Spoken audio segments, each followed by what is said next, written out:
Okay, we're live. Oh. Yeah. I had to do something in the chat, so sorry. Good introduction. Yeah, there you go. All right, so yeah, we're live, and we have with us Roaming Millennial. Thank you so much for joining us. I know you're very busy, so thank you for taking the time. No problem. Thank you guys so much for having me.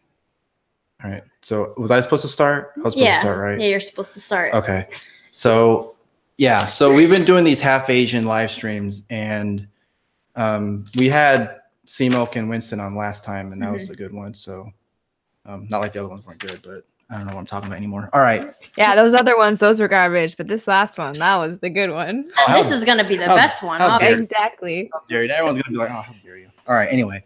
So yeah, the first basic question is, what's your ethnic mix? So, and we were just talking about this before the stream, but I know you guys last time were talking about 23andMe, and I actually did mine. So I guess the basic thing is that I'm half Chinese from my dad's like originally from Taishan, but then his family is from Hong Kong. And my mom's side, she is half, I guess, Irish, and then the other half is French Canadian. So I'm a quarter Irish and a quarter French ethnically. And then within that, there were some surprises that we found from my like 23andMe on my dad's side. I'm apparently little bits of things like Indian and Japanese, like little tiny fractions, but it's pretty much essentially Chinese.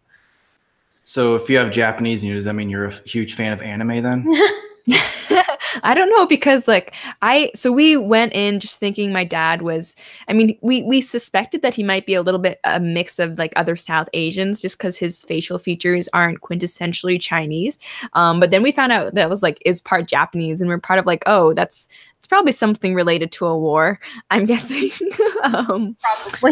Probably with the history of Asia. But yeah, I'm apparently part Japanese. I've always liked sushi, so in a way that makes sense.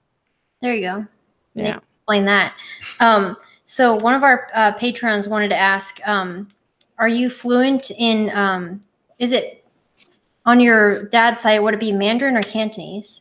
So my dad, he actually speaks like, growing up, his mother tongue is like the dialect that they speak in like Taishan, which is very similar to Cantonese. So that's his mother tongue. And Cantonese was like a second language he learned that he still has a very strong like Taishan accent. But yeah, in Hong Kong, like everywhere they speak Cantonese. But then when I was in school in Hong Kong, we learned Mandarin in school. So I have this really weird, I speak essentially Cantarin at this point, which is like just a mix of everything. But I've always been more comfortable in, I think, Cantonese, just because that's like, you know, in Hong Kong, that's like you order food and just what you hear all the time. Yeah, so I think especially now that since I live in North America and I really like haven't used Mandarin in a really, really long time, it's probably Cantonese. And I wouldn't say that I'm like perfectly fluent or anything, but can order some mean dim sum, which is what really matters. Yeah, that's where we're going on Friday. We're going to dim sum, so that works out. Oh, nice. I love dim sum. Oh, I haven't had it in so long. There's not really any good ones in Dallas. There's like one restaurant. I'm sure there's a bunch where you live because there's like a higher Asian population there, right? So there's Montreal is the like closest big city to where I live, and there's a Chinatown, but it's pretty small. But it used to have quite a few dim sum places, but now, interestingly enough, there's like this demographic shift of the Chinatown, which was already indication of a demographic shift. But now there's like a bunch of, I think the new Asians that are coming in are actually Vietnamese. So there's like a Vietnamese takeover of Chinatown. So like a bunch of dim sum places are closing, and there are pho restaurants that are opening up.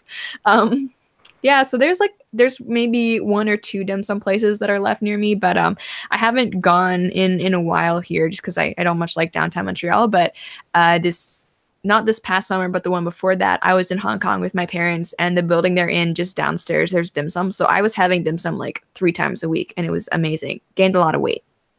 Yeah, I can imagine that because it's a lot of carbs. Yeah. So can you say, I want some dim sum then in Chinese? Also, let's see, like, I guess I want dim sum. Are you dim sum? That's how you say it? Yeah, like I want, or you dim sum. Okay, that's easier than I thought. Okay. Yeah. So I'm also interested, how did your parents end up meeting? So they met in Montreal, and both of my parents went to McGill. So yeah, they met at McGill, and my dad actually he actually ended up getting his MBA at McGill, and my mom was still like an undergrad there when they met. Yeah, so I guess like the quintessential, I think probably most people who go to college end up meeting their spouses around college. So that's where my parents went. They always assumed that I would go to McGill, but I never really wanted to go to college in Canada because it's just horrifically cold.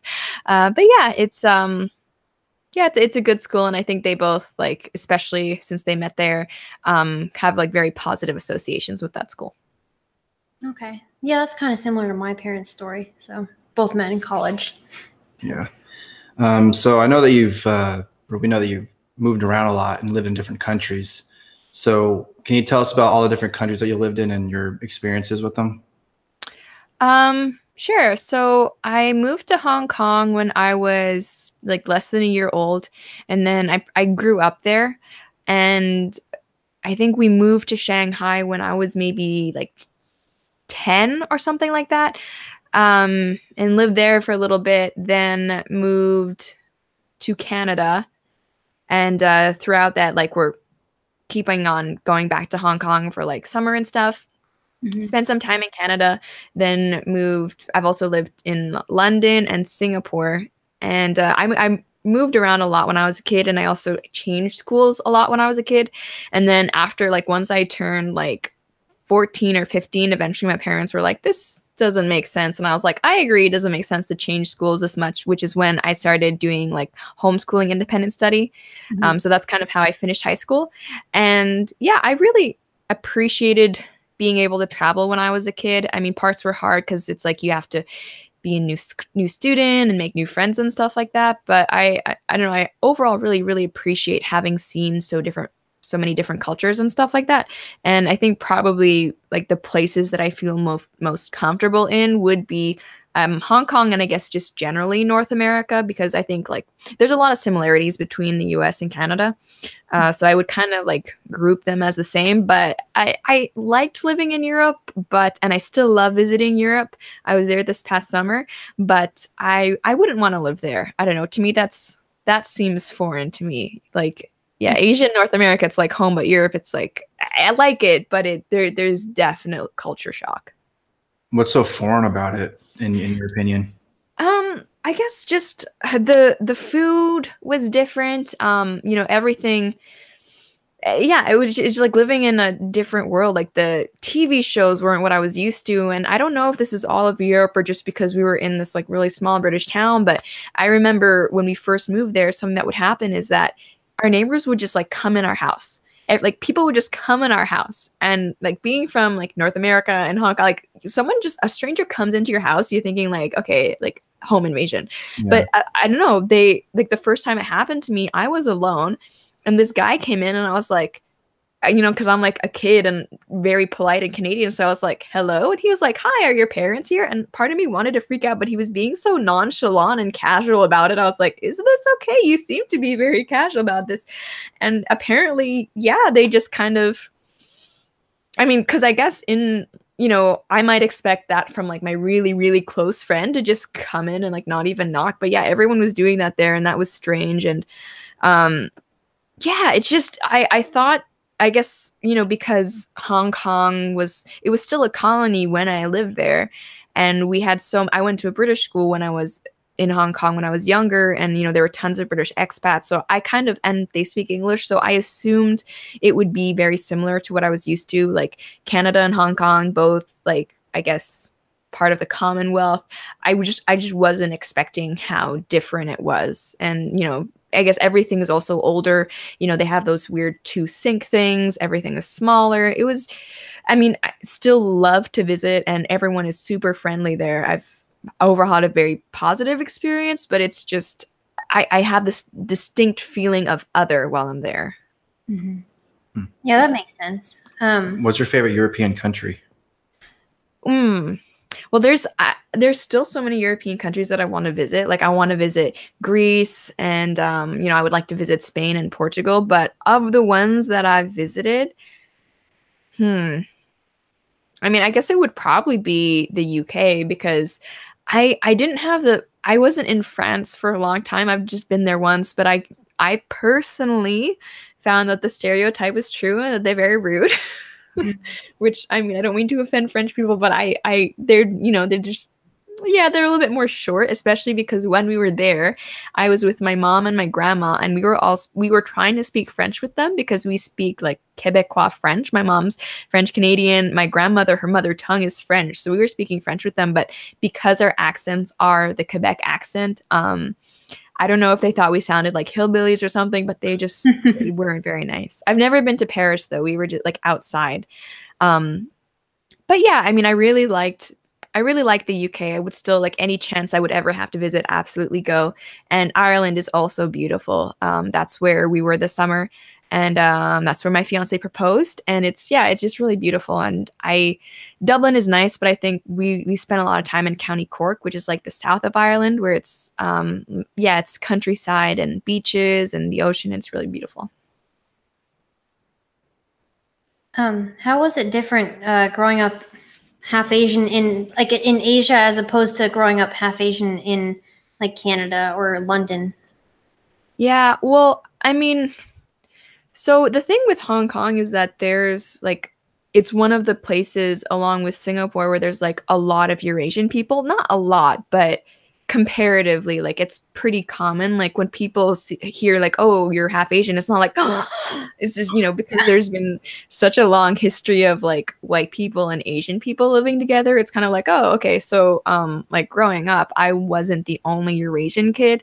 I mean, like, most of my friends growing up were Chinese, and then, you know, when I went to the American school when I was a bit older, then most of them were like, I guess, Americans. But, you know, I was never the only Eurasian kid in class. So I didn't really think about it. It was just very like, yeah, this is it. You know, I felt really close to, I guess, you know, Chinese culture, my dad's culture, because we lived there, and it's not something I ever really questioned. I think the only time where I was, I guess, a little bit more cognizant of the fact that I was like ethnically different than my peers was that I remember when I was little, it used to really bother me that I had curly hair, because all of my friends, you know, they were Chinese and they had this beautiful, like, straight, black, silky hair that was like always perfect no matter what. And I have like my mom's like Irish hair, which is like frizzy and stuff.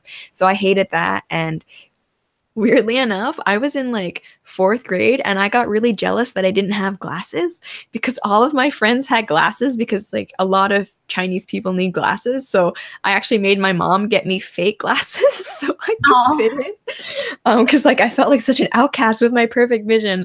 But then later on, I actually ended up needing glasses. So yeah, but I mean, aside from that, and even when I was frankly in Canada, I think like the first time where I ever really started thinking about it was when I went to the States for college, because then I was exposed to like people assuming that I was Mexican or Hispanic.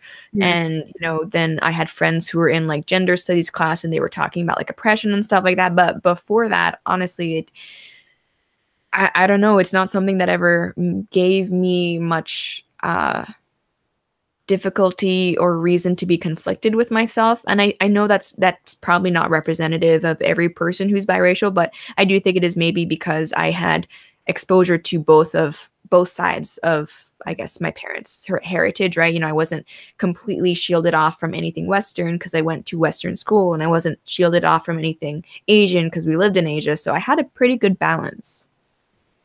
So does that mean that you don't have the silky Asian hair? I don't. And it's so sad. I've tried everything. I've tried like several different types of you know, the chemical rebonding. Yeah, that too also. And it works for a while and then it goes away after a while. It works for a while, and it's really, really expensive. Yeah. And what's hard is that if anyone hasn't tried this, you can't wash your hair for like 3 days after you get it done, because then like the chemicals I don't know, and it's not a fun experience. Like, you almost choke because of the chemicals, and then you can't wash your hair, and it's just, yeah, people with like straight manageable hair, you don't understand how lucky you are. Yeah. Shane, your hair looks pretty silky. He got the Asian hair, so I don't know what happened. Like, you could have been fine if you got the white hair. Why can't we switch? Well, my dad is kind of, he's bald now, so. Can you please not go bald? But it's the same with me. My brother has like beautiful, straight, shiny hair, which is like it's not even like too straight. It has just like a little bit of body, but it's not curly. Anyway, it's wasted on him because he keeps it so short, and he's a boy, so he doesn't even need it. Yeah. Who knows if he grew it out? Maybe it would turn curly. Yeah, maybe. But I've resigned myself to the fact that my children will have curly hair, and it's very sad.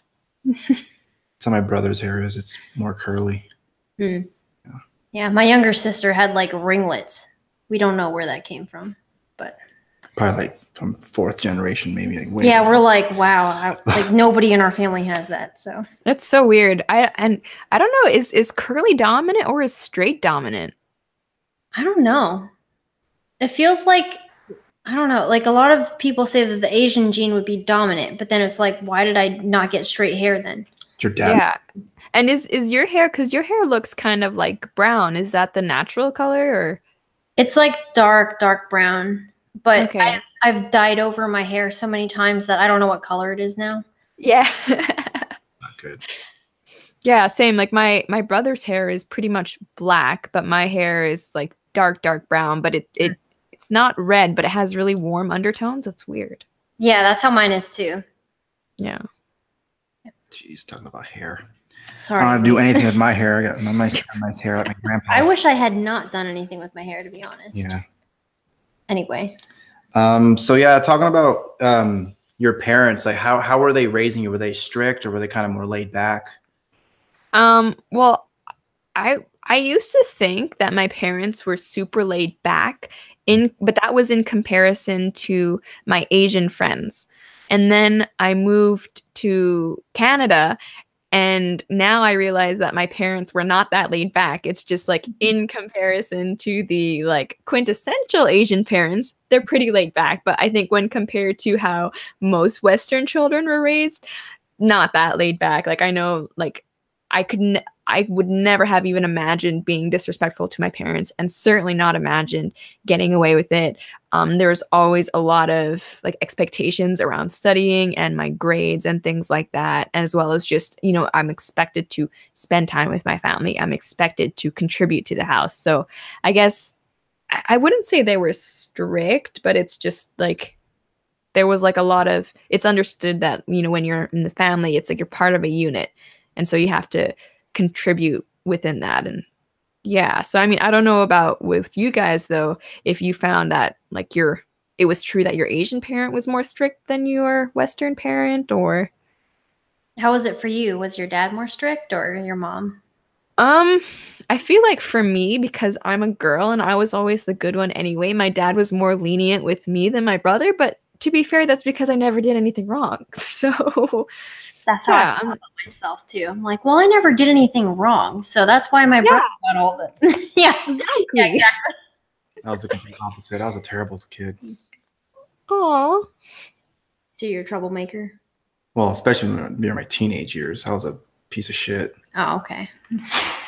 I didn't cause trouble, but I was like, I had angst when I was a teen. Like I didn't do anything bad. The worst thing I ever did was get like an extra ear piercing and like get a blue streak of hair. But I was like, there was just like angst and attitude. I don't know why. Like my life was fine. I don't know why I was upset. It's just hormones. So in terms of being laid back, like if you had an A-, that was okay. But no, that's not okay actually. Yeah, that's not okay. That's not what you're talking about. That's like Asian F. Like yeah, exactly. Yeah. And even when I was in university, I would tell my dad, like my dad would always ask me like how my grades were, of course. And I would tell him like, yeah, you know, I got an A. And no matter how many times I explained it to him, he'd be like, why not A+? And it's like, Dad, there's no A+. And he's like, are you sure? What if you got 100? And it's like, it's still just a regular A. A is the highest you could get in the system. Yeah. I remember when they had A+, but then they changed it. I don't think they do that in college. Oh yeah, college. Okay, yeah, you're right. Yeah. That's how that is. And even in high school, really, it was mainly just, I don't know, at my schools, it was really just like percentages. So yeah, that's how mine was too. So I don't know. So do you feel more in tune like with your white side or your Asian side, like especially since you live in Canada now? I don't know. That's a hard question. Like, and even with the thing is, I feel like I'm in tune with like my white side fine, but I'm not particularly in tune with being Canadian because like I haven't lived here that long in my life. It's probably only been about around 5 years that I've lived in Canada. So like I don't really talk about Canada much, but anytime I do, and especially if I'm in the States, people will be like, "Oh, hockey." It's like, nope, don't like that. Or like, "Oh, skiing." Like, I've been once, didn't care for it. Yeah, that kind of thing. There's Or like, a Maple Leafs fan. Come on. is that Toronto? I see. Yeah, I'm like, Yeah. yeah, so not a hockey fan. Or even like they'll be like, "Oh, I have a cousin who lives in like Saskatchewan or whatever." It's like, I don't know where that is because I did not do Canadian geography when I was in high school. So, yeah, I mean, like, I'd probably feel different if I had spent more time living in Canada, but it's like I've lived in the States as long as I've lived in Canada at this point. So, I mean, I feel like very comfortably North American, but especially in Canada, I live in Quebec, which is kind of its own weird thing. Like, they're trying to separate. And like, they're like the Texas of Canada, except crap. Like, oh, that's like if Texas were the worst state. If Mississippi was Texas and still wanted to secede, that's Quebec. It's not like if you were California, though, right? It's not. Yeah, maybe. Yeah. Or is it? Oh no. Like maybe like kind of like bad and had like with a ton of problems and like a net taker sort of from like the states around it in terms of a lot of things, but they want to secede. Yeah, that's Quebec. Yeah, California wants to secede. Quebec is the California of Canada. Yeah. Good old. Yeah. Do you see yourself living in Canada? I know it's kind of hard to predict the future, but do you see yourself living in Canada pretty much for the rest of your life, or? I would like to not. I guess like because I have a fiance, you know, we've both agreed that like we have to be flexible, and ultimately because we want me to be able to either stay home or work part-time when we have kids, it's kind of like we will go where the opportunities for making that possible are most realistic in terms of like him having a good job and low cost of living. So like we're both, we've accepted that we're going to need to probably be flexible, but I think he and I that we can at least agree and like we can be sure that it's not going to be in Quebec. So I mean like maybe Ontario. You know, we've also sort of looked at the northeastern states as well. I really care about low taxes. I think a little bit more than he does and stuff like that.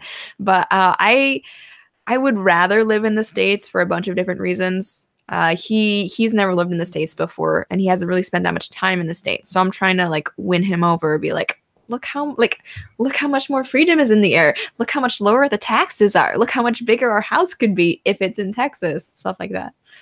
Texas. So would you move to Texas then, or what state would you move to if you were going to live? Well, see, yeah. So like I'm a huge fan of Texas, but I think like because of like where our families are, like the Northeast would probably be a little bit more doable just because it is like it's closer. We could drive instead of having to fly if we ever wanted to see our families and stuff like that. But like again, I think ultimately we're just gonna have to see where jobs are and where affordable housing is and that kind of thing. And also he probably is going to do a master's, and that will affect things as well. Okay. Have you looked into New Hampshire? Just choked on my own spit, but yes, yeah, we've looked into New Hampshire on paper, but we haven't actually been there. Yeah. So we're gonna need to do some road tripping and just explore more, because I mean, even like aside from the places where I've lived in the States, like DC, Utah, would never live there. LA, again, would never live there. Would never live in DC either. I haven't spent a lot of time just exploring the States. So is your fiance then Canadian? Mm-hmm. Okay, then. Yeah, he's actually part Native American. Okay. Yeah, which is I know who it is then. Yeah. Which is cool, because if you have like your native status, then you can apply for a green card in the States. Oh, really? I didn't know. Yeah, because like those borders are like white man's borders, so they don't apply. Yeah. Oh, okay, there you go. The white man's border. Yeah. Yeah, I didn't know that. This one. Yeah, that's for you. Oh, okay. Someone in the chat mentioned Maine. I should correct myself. I have spent time in Maine because of where my brother went to school. I haven't spent a lot of time there, but I have visited Maine, and Maine is very nice. Okay, so you've okay. Yeah, I know that wait, what? That one. Yeah, Okay. that one. This is a controversial one. Yeah. All right, here we go. How is Maine? I've never actually been there, but I've always wanted to visit. Have you? You said you've been there, right? So you just said. How is Maine? Oh, brother. Oh, okay. Yeah. All right. Yeah, Maine is really, really beautiful, but it's cold. So That's the problem. I moved to Texas so it wouldn't be cold. So, but unfortunately, the winter here is still somewhat cold. So I was how cold is somewhat cold? like still below freezing. So I was kind of disappointed. It's a very short amount of time. It's yeah, not it's like a 2 months maybe. Yeah, it's not like if you're in Vermont or something, you're gonna be like, fucking hell, it's I used to live in Pennsylvania, right? And winter would be like 6 months long, and I'm like, I can't do this. This is depressing. Yeah, and so that's okay. That is one good thing I have to say about Utah is that you still get snow, you still get winter, but at least it's shorter there. Like, you know what? If there's gonna be snow like around Christmas and then like until like maybe February, like that's fine. And I thought Utah like it had a good amount of like winter and then it stopped. But yeah, when it's 6 months of the year, like that's not acceptable. Like I'm sorry, but that's not acceptable. It's just depressing. It so is. What about Arizona? I loved Arizona weather. So I am so happy in the heat. I mean, like that is excessive heat, but I thought it was great. But he doesn't like the heat. He feels the way about the heat as I do about the cold. So I think we're looking at somewhere temperate. Yeah, you got to find somewhere that has a balance then. So yeah. What about Colorado? Colorado. Well, okay. The thing too many hippies. Yeah, well, yeah. Yeah. Depends on where you live in Colorado. My parents live in Colorado Springs, and like, there's not as many as Denver, so it's not as bad.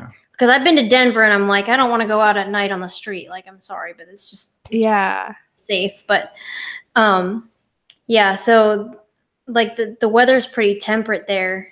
Like I guess the only problem though is that there's a lot of homeless people. Yeah. So it's terrible. Yeah. All right. So the next question, like she was saying before, it's like kind of the controversial one, I guess. I don't know. Yeah. But so what's your thoughts on different ethnic groups advocating for preserving their race and looking down on race mixing? So basically, you in fact would be considered blasphemous. We would be considered blasphemous. Yeah, we're like an abomination or something. Yeah. Well, I mean, the thing is, like, I get the group mentality for things like conservatives and identities that you've chosen for yourself. I understand more tribalism that way, right? Or even something like culturally, I kind of understand that sort of like we have the same values, we have the same heritage and culture, and but when it comes to something like exclusively race, because race isn't the same as culture, then I find it strange to dictate what other people do. That I don't really understand. Someone who grew up in Hong Kong, I would be really sad if Hong Kong culture for some reason was like watered down or died out, right? I wouldn't want that. But that's a very different question than like the Chinese race. So that's a viewpoint that I have. I don't share, and I have trouble. I mean, it ultimately is, I think, a large conflation with culture. I think when people talk about the like the negatives of something like race mixing, when I look at them often, I think like, okay, well, you're not actually talking about just your DNA or your phenotypes. You are talking about culture, and I think culture is something that does deserve to be protected. But at the same time, it's like, yeah, if you're talking strictly about like DNA and race mixing, then I think the people who worry about that, they have the absolute right to choose their partners. I would never say like you have to, you must date someone outside of your race. No, date whoever you want to date. If, dating another white person or another Asian person is what you want to do, go for it. But when you start to say that we as a collective group can't do this or that, then that's strange to me. Yeah, preference. That's what Winston. Your voice just cracked. That's what Winston said in the last live stream. He said, talking about preference. If you want, like you were saying, if you wanted to dated another white person or whoever, even same race, then who are we to say no? You can't do that. It's terrible. You're not allowed to do that. Yeah. So I just find it weird how a lot of people. I don't know if this must just be an online thing, but it seems like people are really obsessed with that nowadays. They're like, I feel like it's just online, and I was even like looking at statistics from Pew about the number of interracial marriages out there, and I think it's like, I mean, it's like 1 in 10 in the UK, and I think it's like more than that, or something, like really like growing in North America. So it's not something that most people have. I think the people who do think like that are kind of like, if you go online and you just base what the world is off of what comments you see, you would think that everybody is an alt-right, vegan, anti-vaxxer, right? Just like and flat earther, because they're the loudest, but it's not representative of the overall population.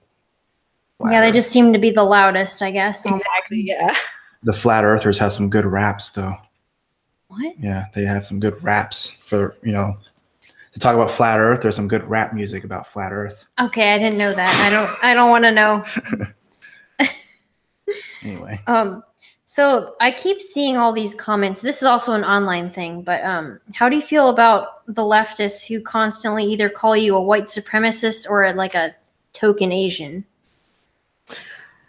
Well, I mean, okay, so regarding the white supremacist thing, I don't know why. I honestly am confused by. Doesn't make any sense. I've been called that. Like it's true. Like I'm supposed to be on a panel with David Pakman, and he mentioned it on his stream, and he called me a white nationalist just because, like, I think he had just Googled me and that's what he saw, like someone calling me that. So he was like, yeah, she's a white nationalist, and then a bunch of people were like, no, she's not. And then I think he he ended up looking it up a bit more, and he was like, oh, sorry, my bad. And it's like, yeah, I mean, at least thank you for correcting yourself. But I mean, I don't actually, of all the people who are talking about race, like particularly on the left, I am so much less into race specifically than they are. So I don't see how, I'm confused by how that would come about. And I guess the token Asian thing, I think they're just mad whenever they see a minority who's not really, really left, because it makes them feel like, no, you're supposed to agree with us. It's like when people see a woman who's not a feminist, or when feminists see a woman who's not a feminist. But I mean, I think it's just because they're not listening to what you're saying, or they don't want to actually address what you're saying. It's kind of like how just now, recently, Kanye meeting with Trump, and CNN is like, oh, look at this token Negro. It's like, wow, that's really racist. This is what happens if Negroes don't read. I'm like, holy shit. If you took that is actually racist. Like, yeah. That's way more racist than anything I would ever dream of saying. Seems like they end up being more racist when they're trying to like put down someone who goes against their narrative. Yeah. And like you, I mean, I know I follow you on Twitter. Like you do a lot of things about like mentioning when people bring up this whole like the oppression dynamic and power relations between the races. You always go like, well, is my white side oppressing my my Asian side? Because they see things in this binary, which is so in and of itself like Eurocentric, particular to the, I guess, dynamics of the white and black people like in their sphere. And it's so, I guess, inward that they don't even realize how close-minded they're being by making statements like that to like literally like biracial people who are not far left but still non-white, and just it seems like they just forget about people who are mixed or who don't fit their narrative. It's like people can think for themselves, you don't fit into one thing just because of your race. And something that you said earlier, that you don't really talk about race too much. I feel like a lot of people just end up bringing it up just because you're half Asian. They just bring it up themselves, like you don't even have to say anything. Well, they don't have anything else to talk about. They just go right to it because they can't say anything else. Like, your race, they just throw up. Like with Tiger Woods, for example, he's half, and and like something about Donald Trump praising him or whatever. It's like, so oh really? What are you gonna say about that, Tiger? Are you gonna bash him for praising you? I didn't know about that one. Yeah. But like, I mean, I don't know if you guys get this, but have you ever been called like not Asian enough, or like not a real Asian? Yeah, that happens a lot with Asians. Like most of my friends growing up, and I grew up like in an Asian church. they would say stuff like that. So Oh, kinda you're too used to white. that. You're looking too white. well, not they wouldn't even say I Oh. look too white. They would just be like, "Well, your dad's white, so you're not good Asian enough," you know. Yeah. So Jeez. Yeah. I would get more racism from the Asian side than like I guess the Western. Well, the side. Asians, they're not afraid. They're just right to your face. You look Yeah, real fat. that's- Well, yeah, like when I was growing up in Hong Kong, someone who's Asian will look at me and just think you're a white person, like 100%. Mhm. Like, yeah. Well, it's weird too because a lot of the Hapas in Asia they get a lot of the modeling jobs and That's stuff true. like that, and a lot of Yep. Yeah, and actually it's really strange, and like I've read articles about it, and I think like in some ways like the Asians do kind of I don't want to say like fetishize because that's just not the right word, but they sort of glamorize like Hapas, like it's kind of like, oh, that's the look. I know like my brother and I, like twice we were just walking down the street and we had people approach us from like modeling agencies and stuff, just essentially because we had the like Hapa look, which is really, really strange. Yeah, I don't know. yeah. You kind of look alien to them. So in a way, they're like, oh my god, I've never seen you before, or something like that. So they want to take pictures with you, and Yeah, it's like, oh, like you look white, but not too white. This is Yeah. amazing. You're just Asian enough to be in our advertising campaign. So Exactly, because it's like it's funny if you look at the kind of like surgeries that they're really into getting in Korea. It's almost like they're making themselves look more Hapa, right? They get things like the eyelid surgeries, your friend. That, or like the nose implant things. And it's like, I mean, I still don't have much of a like I have trouble with sunglasses but yeah, like that's the kind of thing, right? It's a problem. I have like a very flat nose, and it's really annoying. But I know, like he has a really tall nose, so I'm jealous. I just He got the I got the white look. nose.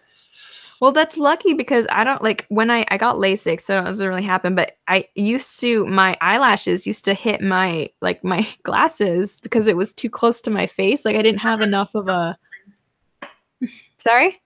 That happens to me all the time. Yeah, it's really annoying. So you got LASIK, right? Yeah, so good. I recommend it to everybody. Like the two things that I recommend, and I'm not sponsored, just everyone should get it, is LASIK and Cinemia. Those are like my two things. Okay, so what was your prescription before you got LASIK? So the one of them was like minus 1.8, which is not that bad. But the thing is, I had astigmatism, which was around -2. So it was really the astigmatism that was causing me a lot of problems. And it was making it so like it was blurry all the time. Like it was blurry near, it was blurry far, and it was blurry at night, which was I think one of the biggest problems. I couldn't drive at night. But now I got LASIK and I'm like an owl. Like it's amazing. I want to get LASIK, but I've been to consultations and they say I don't qualify because okay, get this, my prescription is -10 in both eyes. Plus Wow, so it's too strong. Yeah, I'm technically more than half blind. So wow. Yeah, so I'll have to figure something out. They did say I could get a surgery where you're awake, but they implant a contact behind your eye. I think I would die from a heart attack doing that. Well, I like it, and any eye thing I feel is uncomfortable. Like I don't like the idea of it, just because like you're awake and you have to like when they cut open your eye, like you have to hold open your eye and like keep looking forward, and it is unpleasant. Yeah, it's definitely unpleasant. But that does suck. I know for me, I had to get a special type of it because my my lens is very thin. So I had to get the more precise version, which was a bit more expensive. So, is it scary? Like, I know this has nothing to do with the live stream, but fine. Is it scary? Like laying there with your eye like completely? Because don't they like prop it open with like a thing? Yeah. Eyelid. Yeah, they like prop it open, and I guess this is sort of related to your Asian problems because a lot of Asians have bad eyesight. So this is, our burden to bear.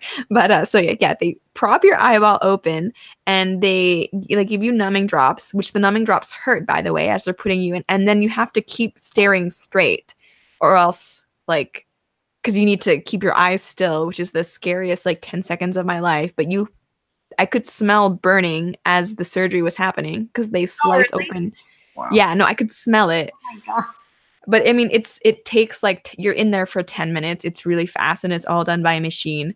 And I asked the doctor and she said if you do happen to move your eye, then the machine will just automatically shut off because it tracks your pupil movements. Mhm. So like it's not the case where if you accidentally look away, then you're just blind forever, which is good.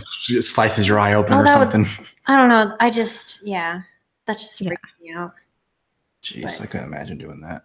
I'm glad my vision. Yeah, you're isn't that lucky bad, because yeah. you don't have any eye problems, but That is really lucky. I had that. Was it the what's it called? The Igosol. yeah. Yeah, you got the Korean Igosol too. No, but that's cute. Like both of you guys have it and I like it. You think I have it? I don't. I feel like I don't, but he has it for sure.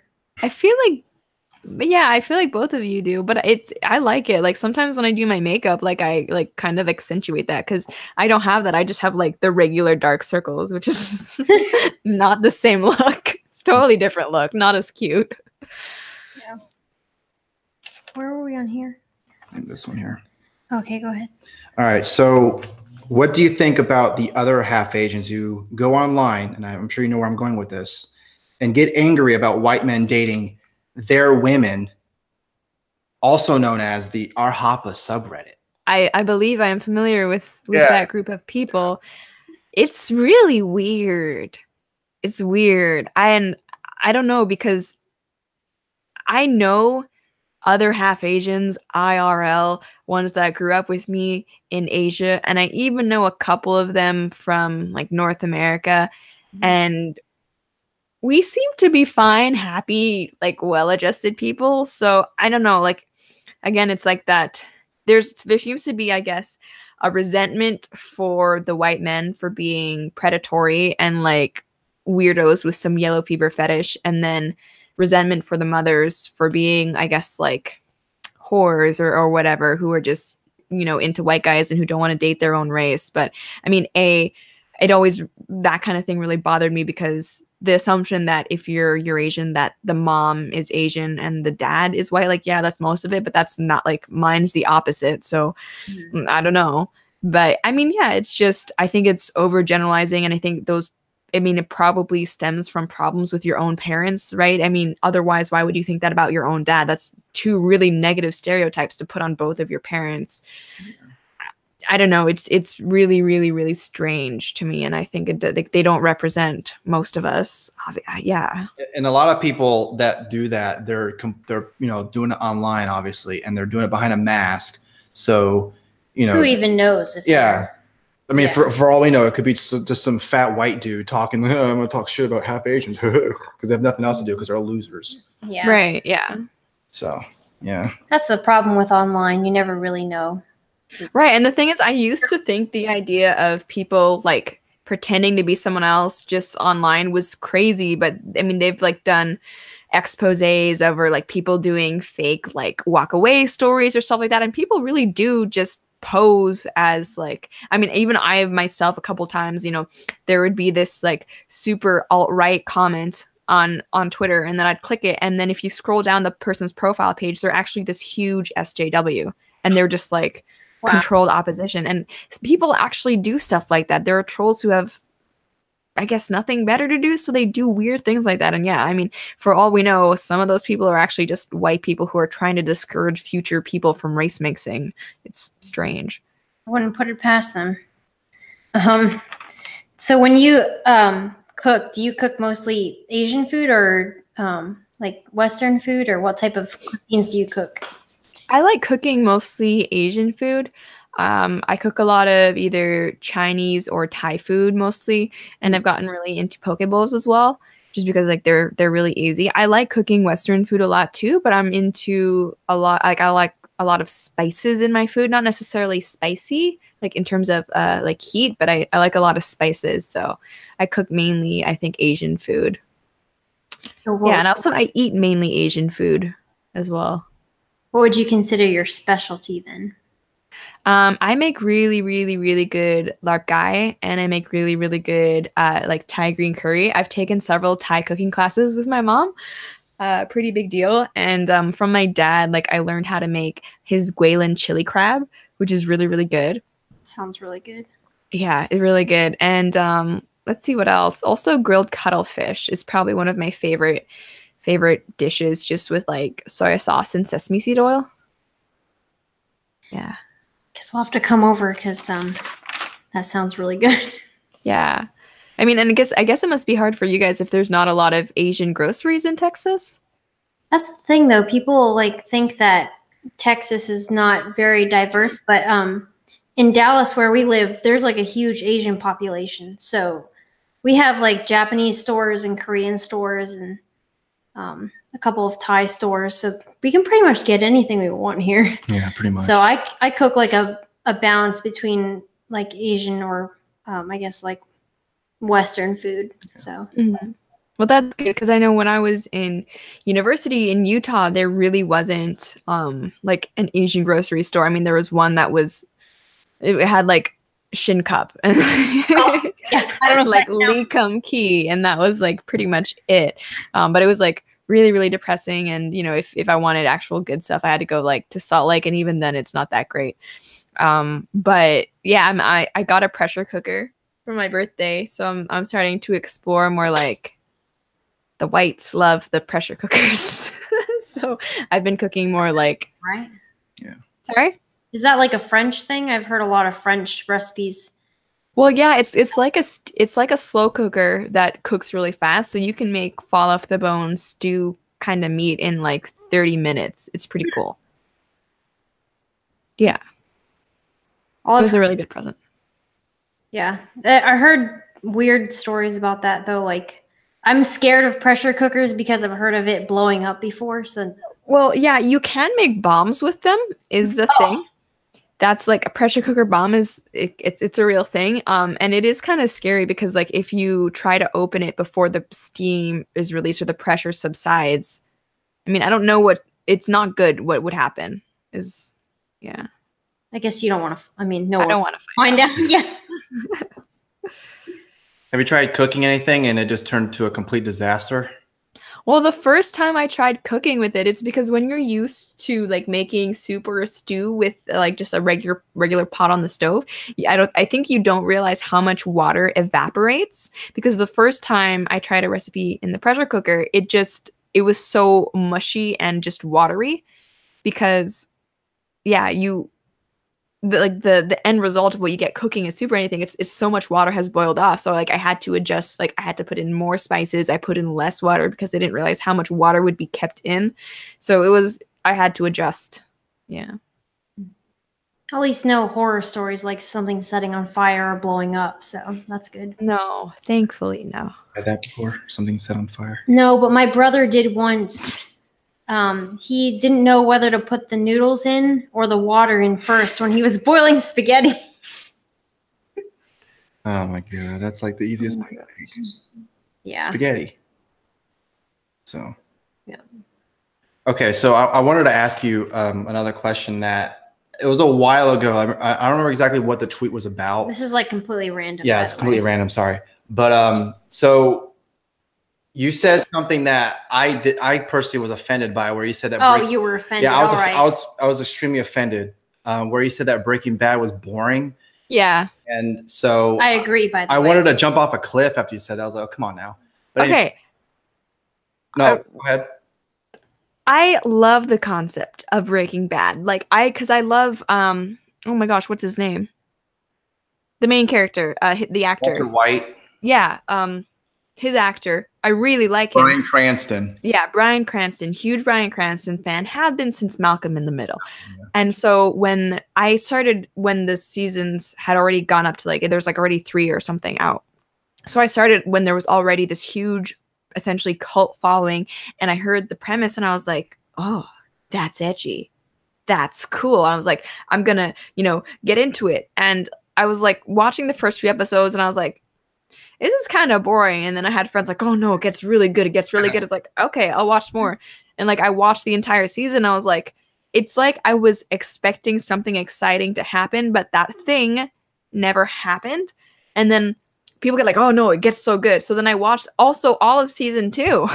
Mm-hmm. And still was not like amazing. So eventually after that point, I was like, okay, like I think I watched actually a few episodes of season 3, and then I was like, you know what, there are better shows on. You know, at this point in my life, Walking Dead was still good, Game of Thrones going strong. So I was like, I don't need you, Breaking Bad. So I stopped. Exactly. That's how I felt too. He got me to watch. Well, I watched season 1 on my own because everyone kept telling me it was the greatest show ever. I know. Right? And it's so overhyped. It's the greatest show ever, but it's... No, a lot of people were like, this is something that you have to watch. And then I got through season 1 and season 2, and I'm like, is something going to happen? Because, like, nothing amazing is happening. We're watching The Wire. How do you feel about that? I like The Wire. Oh, because see, The Wire is another series where people are like, oh, it's so good. And I don't know if you guys watch Family Guy, but there's this, like, one cutaway scene that was, like, it was kind of like a hypnotizing thing, like, The Wire and Breaking Bad are the best shows ever, which is like essentially so true. That's what everybody says. And it's like, I mean, I'm not into like what you call it, like police stuff. So the Wire is like, it's not really my cup of tea. But just with Breaking Bad, it's like I wanted to like, oh, and his wife is such a bee. Like I hated her. I hated her immediately. Well, you agree with something. Pretty much everybody else. Yeah. Like people, even fans of the show, hate her. Yeah, I agree with that. So even though I haven't finished it, I agree with that. Yeah. So are there any other shows that I guess would be considered popular, or people that you know really like the show, but you just couldn't get into it? And then maybe, I guess vice versa too, where as a show you really like, but nobody else likes or something. Oh, probably. I like to complain a lot. Okay, let's see. Okay, what shows do you guys like? Maybe that will help me out. I'm having trouble thinking of any. Okay. Well, you go first. Go ahead. Well, we already talked about The Wire, and that is my favorite show of all time. So I hate you already. I think that's a pretty good show. Yeah, I only like season 2, but that's it. Everyone else doesn't like. You know what's funny about that? You said that season 2 is your favorite, but season 2 and season 5 are generally considered like the weakest. I don't like the right. At least ones. from comments that I've seen, like you just can't get it right. Yeah, like season 3 is good because, like, you know, Idris Elba, right? He was in The Wire. Yeah, I'm a huge fan of his. He's so good in that, but spoiler alert, his character dies. Anyway, so I like Seinfeld. That's my favorite comedy show, sitcom. That's my favorite sitcom. Oh yeah, I would agree with that. I mean, so I don't know about you guys, but when I was growing up, my parents loved Frasier, specifically my mom. My mom loved Frasier, and I always thought like this is the dumbest show ever. But then this is when I knew that I was getting older and was like solidly an adult. A few years ago, I saw an episode just randomly on TV, and I was like, this is amazing. So I went back and I binged watched like the entire series, and Frasier is now one of my favorite shows, and it is like the most like bougie white person show I could possibly think of, but I love it so much. It's so good and inaccessible. People in the chat are talking about True Detective. Have you guys seen that? Yeah, the first season is amazing. The second season is very hit and miss. Like there's some parts where you're like, oh, this be good, and then the next episode is a complete bummer. It's very up and down. Yeah, and so I feel like that's a lot of the time the case with anthology series. Like I watched season 1, and part of me was like, oh, I really like I think it's like Woody Harrelson, and I really like the whole vibe of the show. It's very I don't know. I like it. It's like smoky. Yeah, Matthew McConaughey is very good in it too. Yeah, and he's really good in that too. But it's just I ended up I don't know. I'm not a huge fan of the way like the chronology of it, how it's like it's laid out. It's like in the so I don't know. My brother, that's one of his favorite shows, especially the first season. But that's probably one of the ones in addition to Breaking Bad where everyone loves it. I'm just like, is that right? Is that right? Not that great. Someone else in the chat mentioned, have you guys seen The 100? No. My dad was a huge fan of that show, and I never got into it. Okay, so to me, that's like one of those like sci-fi shows that seems Canadian, and I mean that in a negative way. Like it just like the budget and a lot or something. They'll stereotype. I don't know. It's like just the budget and the acting is not that amazing. So it just like seems one of the like second tier shows. But my family all watches it, so I tried watching it, and then the one character that I did like, spoiler, dies. He's the black guy. I can't remember his name, but then he died, and I hated all of the other characters, so I'm like, okay, well, never mind. I'm done with you guys. Then I didn't watch it anymore. Have you seen the show Suits? I don't like lawyer shows either. But it's not even about lawyers. It's I don't know how to explain it, but it's about like the relationships in that world. It's really good. You should watch it, or at least try to. Yeah, my mom likes that show, and one of my friends likes that show, but the friend who I have who watches it, she says that she got frustrated by it because everyone in that show is a terrible person making bad decisions. That's kind of true. At some point, everyone makes Yeah. bad decisions. Yeah. But I feel like I'm at a point where most of the shows that I do like have ended or are ending. Like, I really like Game of Thrones, but that's the last season is going to be out, and I didn't like the last few anyway, but I used to like Walking Dead. That was another favorite, but I've stopped watching it because it got so awful. Let's see, what other shows? Well said. Yeah. Yeah, and You don't like Game of Thrones, though, right? Because I don't. I Really, I couldn't get into it. I don't. I know tried why. getting into it the first time, but I do want to try and get into it again because It's very long though, Yeah. so it's it is very long, but it's worth it. And what's frustrating is that, you know, the first few seasons set the pace. It's so slow. Like, it takes an entire season for anything to happen. But then by the end of it, because the stupid showrunners want to start a new show, they're like zipping back and forth. And it's like what would take a whole season in season 1 to happen takes literally an episode in the later seasons. It's really, really trippy and very, very disappointing. Oh, Westworld, someone in the chat said, have you guys seen Westworld? I've seen a couple episodes and it's very interesting, but I should watch the rest of it because it's pretty interesting. just you. Yeah, just me. Oh, thanks. Well, I do like that show. It's the first season is better than the second, but it's one of those shows where, okay, I don't mean to brag, but I'm not stupid. I watch Rick and Morty, right? So I'm pretty smart, no big deal. But that show is confusing, and it's one of those shows where I actually, like, again, I'm a Rick and Morty fan, so like 200 IQ, no big deal. But I actually had to go through like episode guides just to be like, what is happening? Because they have that whole like chronological storytelling thing, which is fine over like the span of a movie, let's say like Pulp Fiction or something. But when it's done over an entire season, it's really hard to keep track of what's happening in which timeline, especially when the characters don't age. So, yeah. Well, I mean, it's worth checking out. a show that did that very well for the most part, and it was a show that I remember. This was before like the DVR catched on and Netflix. All that. It was a show that I had to watch every week it came on. But that was Lost. Oh yeah. Oh, I love that show. I was so into that show. So was I. it And got weird though. Yeah, I agree. The ending got the last season was weird. The 5th season and the 6th season were the weakest, but I feel like the writers were like, "Well, we don't know what to do, well, so we're see, just that's gonna the make thing. it up." It's funny because I kind of know about that, where the writer strike really screwed things over because the first 3 seasons were like 23, 24 episodes, whatever. No, 4th season would be that. But then the writer strike happened, so they can only do about things like 13 or 14. And I don't know. There was a character in that show, Michael. And I liked his character, and a lot of Lost fans don't like him because, you know, he killed characters that people liked for some reason. But then he comes back because he's not in it for the 3rd season. Then he comes back for the 4th season, and I remember they announced it at San Diego Comic-Con, like, oh, it's gonna be this big thing. Michael's back. You know, it's gonna be great. It's gonna be awesome. And then first 7 episodes, where the hell is Michael? He hasn't shown up yet. And then he shows up, and then the whole time he's there, he gets his ass kicked. He gets yelled at. You're a terrible person. I hate you. And then his sacrifice is he delays the inevitable. Ooh, wow. Awesome character arc for 4. Wow, great. Yeah, well, because that Lost is J.J. Abrams, right?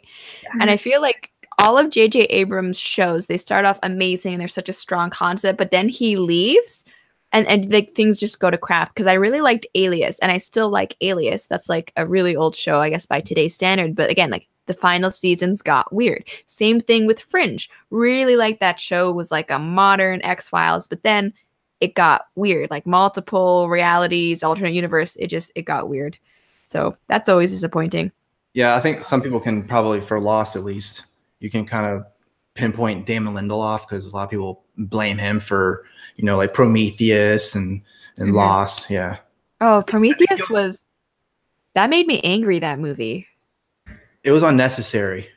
It was unnecessary. Like they raised questions that never answered them. Well, not only that, it was just a question that I could give two shits about. Like, oh, what's this thing here for? When they saw it in the original Alien, I gotta make a whole movie about that. I don't care. Does that mean they were just doing that to make money or what? Well, any remake, reboot, sequel is basically a cash grab. Okay. Yeah. Like the new Predator movie. People were saying that was a piece of shit. Yeah, that's why I don't want to go watch it because people keep saying it's so bad. Yeah, it's so terrible. Yeah, I mean I like the whole I like both the Aliens and the Predators franchise, but I didn't really ever intend to go see that. Did you guys watch Dexter? I wanted to see that, but I haven't seen it. All I know about that show is everyone was mad about the series finale. Yeah, that's what I was gonna, because people were complaining about loss in the ending and that in the chat, and that made me think about Dexter, which is another show that is one of my favorite shows, but then the ending was just like a sucker punch to the balls. It was awful. That one was based on a book, right? Because I remember reading. Yeah, series. I read the book, but I didn't watch the TV show. So it's very good. I think they're trying to revamp the show because of how awful the reaction was to the series finale. So I mean, the book was really good, so I don't understand how TV series. I think they're going to do like a movie or something. They're trying to bring it back somehow. I could be wrong. I'm pretty sure they're trying to bring it because of how terrible everyone hated the ending. So they're like, oh, we'll do something to make it up or something. Mm-hmm. So what kind of because you say you don't like lawyer shows and police shows and all that. What kind of shows do you like to watch that are, I guess, Game of Thrones? But is that you don't anything necessarily? Other than that? Yeah.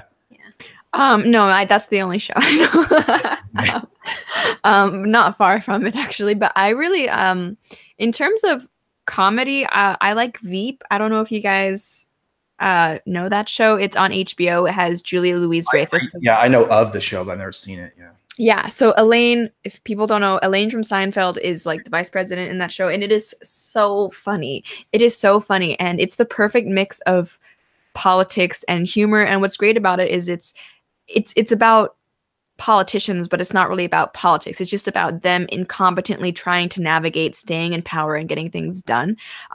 If you are sensitive to cursing, don't watch it because it's on HBO. So yeah.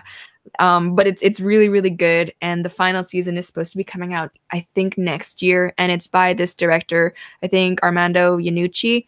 And he also directed and I think wrote Death of Stalin, that came out not that long ago. That's another great one. He's just he's very, he's like a political satirist. Yeah. And it's very dry and funny. So I love anything he does. But I guess more broadly, I'm really into things I guess based on Game of Thrones and Walking Dead, I guess fantasy action. Mm-hmm. I don't really go for my mom. She likes a lot of just straight drama series.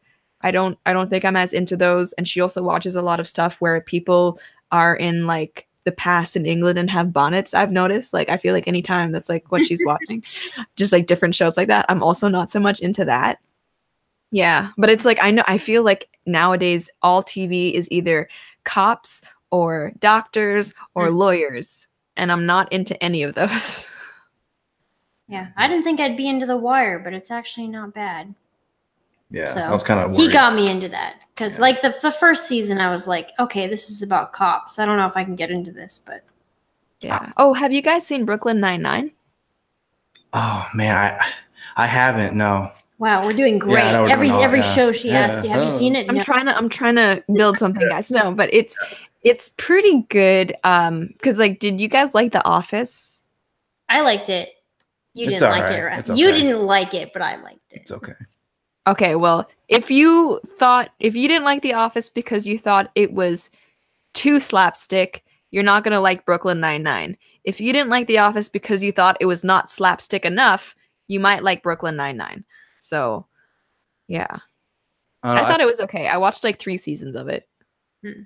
I feel The Office went too long. Well, yeah, I liked the first couple of, seasons, but then after that, it's just okay, enough of that. It's getting too long. I think for television shows, see, 5, 6 seasons is enough. Yeah, because then the story writers start getting into they jump the shark. Yeah, because look at The Walking Dead. It's at season 9, and they're already talking about how all I these still characters have- are leaving, and I have not seen that, but I feel like I should because everybody tells me that I should. Should I watch it? Don't watch all of it. Stop at like season 5. Oh, okay. And then we pretend the rest didn't happen. when Negan comes in, you can stop watching it. Yeah. Oh my gosh, that was the biggest. Like everyone was like, "Oh my gosh, Negan! Oh, Negan's oh, and it's Jeffrey Dean Morgan." And I like Jeffrey Dean Morgan. Don't get me wrong; he was in Supernatural, another show that I do like. But it was just such a letdown in like every way imaginable. It was like I could write better TV than that. I'm not even kidding. Like literally anything I like just would be better. Like would be less boring. That was really disappointing. It's just a walking meme. Yeah. You know? With the little bat. Hey, I'm walking around with this bat. Well, that sounds weird, Yeah. But Did you watch Fear the Walking Dead? no. It's really bad. Like really bad. Not to watch that then. Yeah. Don't watch it. It's terrible. I watched 2 seasons. I regret watching as many as I did. Like I should have stopped much earlier. It's bad. Oh, there was a what was that show we watched on Netflix? It was a Which one? well, I guess you probably wouldn't like it because it was a detective show, but it was like it was about serial killers. Do you know what I'm talking about? Oh, it was popular last year. What is it I called? don't remember what it's called though. I don't know. I don't remember. What It came out like last year. It was so yeah. good.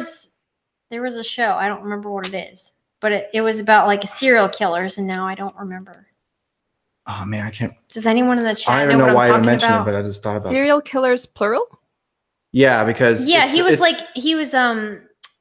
the guy who was in the police department was like Mindhunter. Yeah, That's it. Mindhunter. Yeah, Yeah, Mindhunter. Thank that's you. right.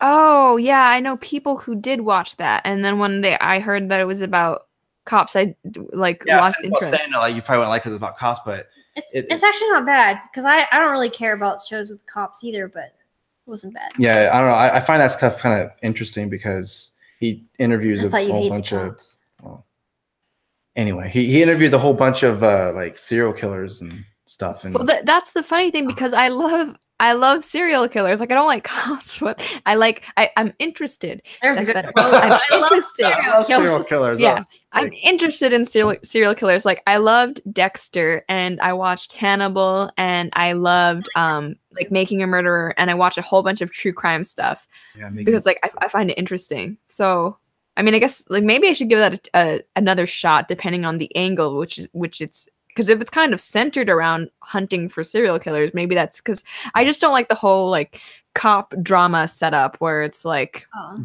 It's more like centered around what the serial killer is thinking and stuff like that. So you'll probably like. Do you like David Fincher movies because he's behind that show, Mindhunter?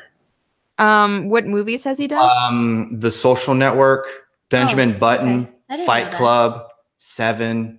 Oh, so I liked Seven and Fight Club and was intrigued by Benjamin Button. Yeah. Mm-hmm. I think that's the word I'll use. But I never end up watching the Social Network. Oh man, it's the best. It's a pretty good movie. It's my favorite Fincher movie. Really? Because I mean by that point I had already gotten rid of my Facebook account. So it's just it's like the the backstory of how it all obviously. Yeah, it is really interesting though, even if you don't like Facebook. So yeah, and yeah, Jesse Eisenberg is really good. Andrew Lincoln, Justin Timberlake is good in it too. So yeah, that's another thing. I don't really like Jesse Eisenberg. He's definitely an acquired taste. Yeah. Yeah, he has that like Michael Cera type of quality to him. Yeah, he's like Jewish Michael Cera, but yeah, Michael Cera is already Jewish, so never mind. Maybe I don't know. I don't really know where their religious affiliations are. Well, I guess it would be also. I don't know. Is that racial too? I don't know at this point. I don't know. I mean, Tom Cruise and John Travolta are Scientologists, so. What does that have to do with that? Yeah, that's a religion. I don't know. But anyway. I didn't know if it was or not. Ash versus Evil Dead. Oh, that's a good one. Oh, that's a really good one, but it got canceled. So sad. Yeah. I had the first season in DVD for some reason. Really? Yeah. Have you seen it? I've seen it, yeah. It was, yes. Yeah. Yeah, it's I really like Sam Raimi.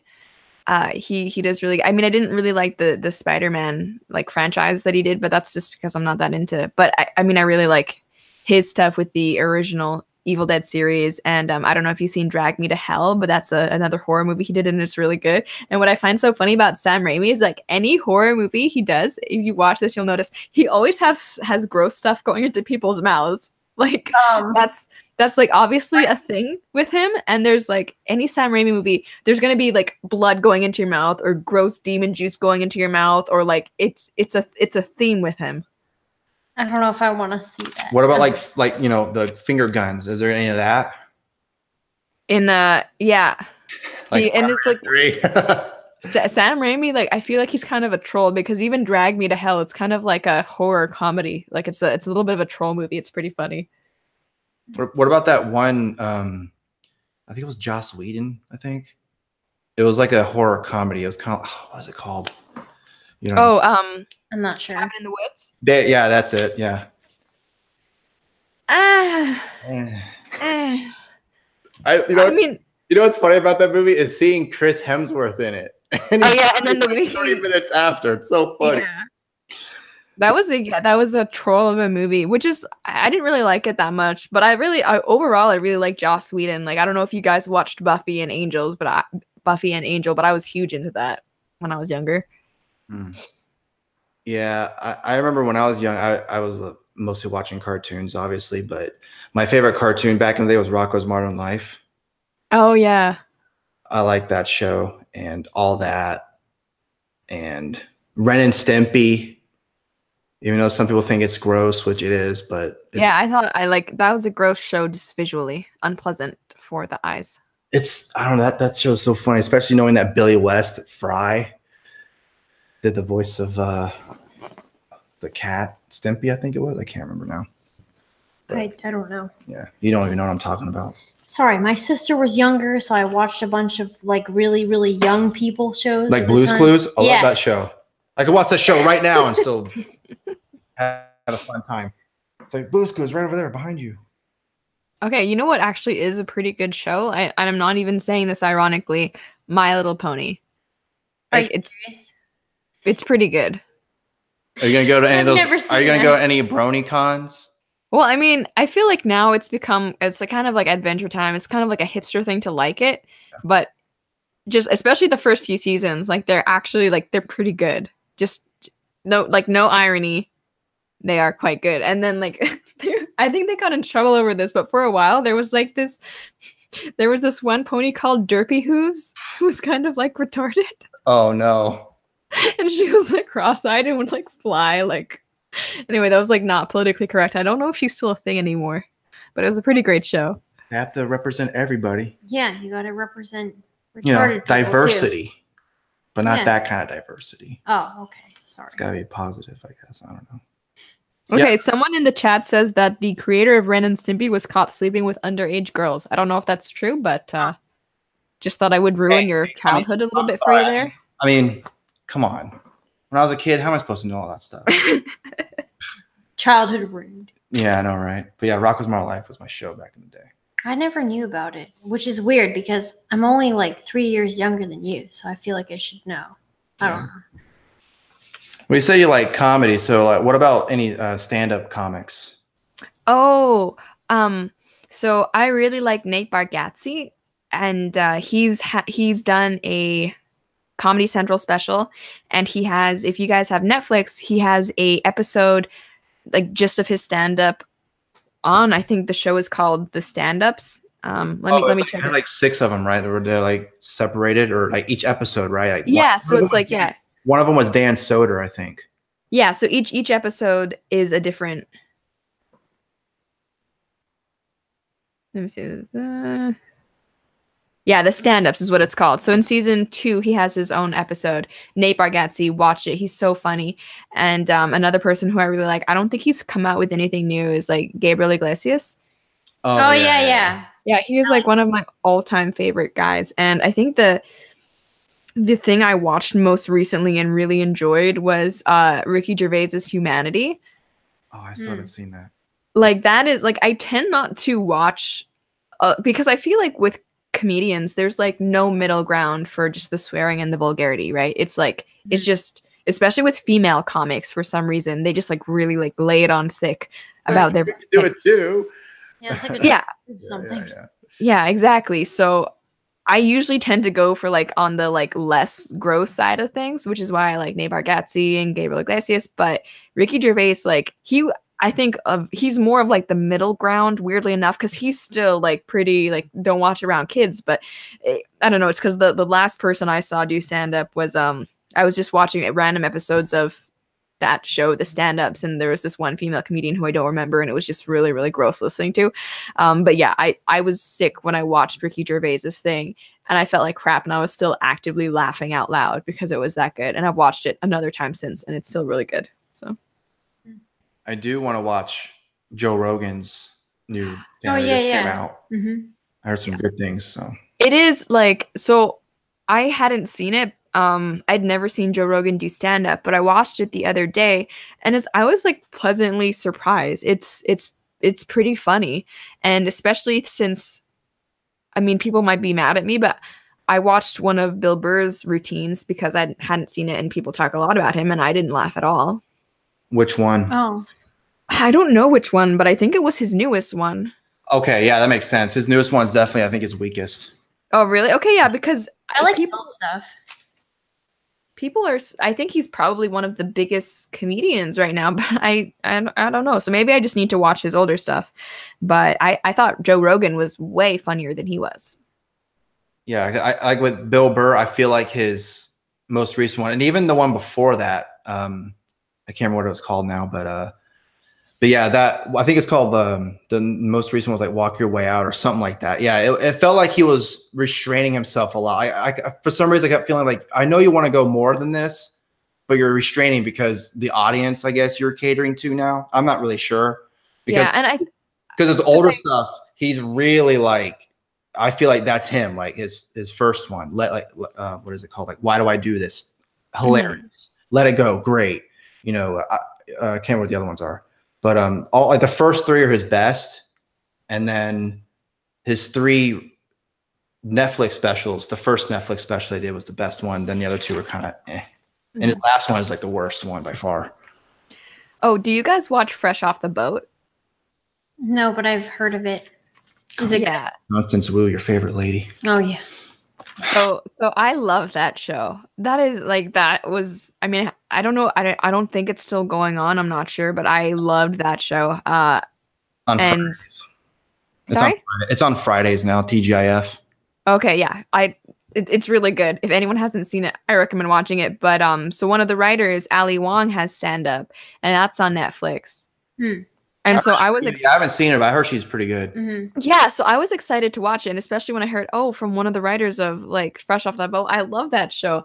But the thing is, like, Fresh Off the Boat is like a family show. So going into it, I was expecting sort of like family friendly comedy, which it is not.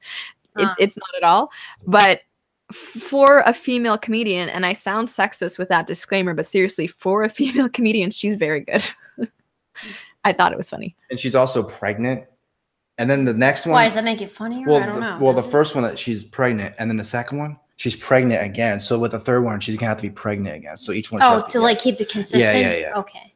It's kind of like when, like on Family Guy, for example, Joe's wife when Bonnie. Bonnie, and she had that kid for like forever. It's like, when are you gonna give birth to the kid? Come on. I know now. That's what I was wondering. Yeah. I don't know why, but I've watched every single episode of Family Guy. What about South Park? No, I have not. Oh yeah, Pablo Martinez from the chat was asking about new South Park. I used to watch every single episode of South Park, but then they started going into these weird. The seasons used to be just like episodic, like each episode was its own thing. But then with the election, they started doing these overarching. That was just one season, I think, because they even had an episode where they were like, "We're not doing that anymore. Now we're gonna do episode."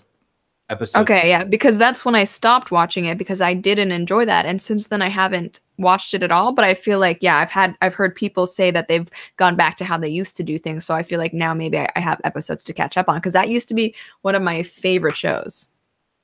Yeah, it's a good show. I laughed my ass off on that one. I have not watched it recently, so I feel like we should watch it. Okay. Well, we're almost done with The Wire. Yeah. Have like One more season. Yeah, a few more episodes left. Yeah. Have you guys seen Ozark? No, but I've also heard of that. Yeah, I haven't seen it either. There's so many shows that we haven't I seen. haven't seen it either, but I feel like that's another one where people are like, "Oh, Ozark! Have you seen Ozark? You gotta watch Ozark." Yeah. Okay. What about 13 Reasons Why? I watched part of that.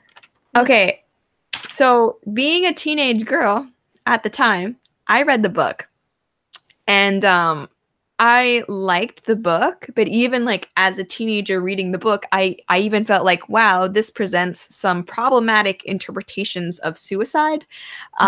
Which, because it kind of like in the book, this girl kills herself, but then it's this guy like following her tapes and sort of her breadcrumbs of what happens. And I think it almost glamorizes and presents suicide as a reasonable response to some things. And I think it kind of glosses over the finality of suicide, right? Because in the book, the girl who commits suicide, forget her name, she's with you the whole time, like guiding you through. It's almost as if she's still a character, which is not how suicide works. Like that person isn't, like, they're removed from the situation. But anyway, so I had problems with the book. And then when the series came out, I was already old. So like I don't watch shows about high school kids anymore just because I can't relate to them anymore. All of their problems, I'm like, you're 12. Yeah. But yeah, so I didn't end up watching it, and then I heard a lot of people saying the same kind of things about the show, so I just never watched it. Did you guys watch it? I did, yeah. And The whole thing? the first season, I didn't watch the second season at all because I just felt like, why? What's I the watched point? part of it because I was at someone's house and there was nothing else to do. So I watched. Well, let's watch a depressing show about a Yeah. girl wanting to commit about a girl committing suicide. Great. I thought it was not too bad. The main thing I like about that show, well, not that I like about it, but one of the things I know about that show is that Jack Shepard's son in Lost is the main dude in that show. Yeah. So it's kind of like a good connection on that. So that was it. That was the only reason why I okay, wanted to watch all right. it. So it's got a Lost connection, so I'm going to watch it. Have So- you guys seen Riverdale? No. Have you heard of that? No. That's another Netflix show, and it's kind of like based off the Archie comic characters, but it's like dark and edgier. And one of my friends watches it, and she was describing it, and I was like, wow, like it's dark, it's based off Archie comics, this sounds amazing. And then I tried watching it, but again, because the students, like they're students, they're in high school, they're like 16, I had a hard time like relating, like all this stuff is going on, but I'm grounded, I can't go. Like it's one of those shows where the actors are supposed to be 16, but they're like in their mid-20s. Mm. Yeah. It's another one of those. I wonder if that would be hard to watch for us too then. Because I think we're definitely older than you, I think. So yeah. It kind of By a reminds me couple of years. It's like a really, like, I guess, old movie now, probably to you, but when she was saying that they're supposed to be 16, but they're really like in real life 28 or 29. It's like in Drunken Master 2 when Jackie Chan's like 45 and he's playing like a 20-year-old. It's like, really, dude? Come on, man. Yeah. But anyway, so one more question, and it's Yep. After that, we'll end the live stream, but it's a very good question. yeah, it's very good. Mhm. So would you prefer to go skydiving or bungee jumping? Neither, but I guess if I had to choose, wait, no, both are bad. Okay, I'm just trying to think of like what's worse, the idea of being like yanked back or just having like free falling with a parachute. And hoping that the parachute goes off. Yeah. Okay, I mean, I would want to like look up the fatality statistics, but I guess maybe I was gonna say bungee jumping because at least you're connected to something, but then I feel like the reality of just like being like falling and then like being jerked back up would be terrifying. Okay, still bungee jumping though, I guess, because like I would be nervous that I would freeze in terror and then not pull my thing. Although I think if you're skydiving for the first time, they make someone go with you. Mhm. Yeah. Nah, it's still bungee jumping though. I feel like there's less chance for screw ups. You know the show Impractical Jokers? No. No. Okay. Never I mind. don't know that either. Well, because one of the guys on that show went skydiving, and that's like a fear of his, and he's screaming like a little bitch. What, did they not pull the parachute? No, he's like, ah! I don't know. It was a punishment. Anyway, that completely fell flat. Oh wait, I think I know what you're talking about. Never mind. Oh, okay. But anyway. But yeah. Okay, so that's on the record. She would rather go bungee jumping than skydiving. Yeah, but the ultimate answer is neither. Yeah, That's there you go. not I'm scared of heights. But yeah, I guess bungee jumping. It's like that, gun to your head. Which one's bungee jumping? I really need to know this answer. Sorry, there's one more question I need to know. Pineapple on pizza or no? No, what's wrong with you? I've seen you tweet about this. You're like, I'm sorry. You seem nice, but gosh, Now she hates you, so she's never it's gonna. not. It's not okay. Well, This is what happens when we take prayer out of public schools. How dare you? looks like roaming millennial is a fascist. Yeah. Hey, when it comes to pineapple on pizza, yes. I mean, it's just like first pineapple on pizza, then what next? Like apple on pizza, cherries on pizza. I mean, I would try anything once, Well, That sounds weird. Okay, anyway. Thanks for streaming with us. Yeah, for sure. Thank you for having me on for half a month. Yep. yeah, we'll have to do it again sometime. Yeah, we'll have to maybe. do this again, maybe about politics next Yeah, time. there you go. Yeah, I've been known to dabble. Oh yeah. Are you sure? No, I was kidding. Like, I never knew. Yeah. All right, everyone. Thanks for all the people in the chat for joining us and for everyone watching. And yeah, I guess that's it, right? Yep. Have a good night, everyone. All right. Bye guys. Bye.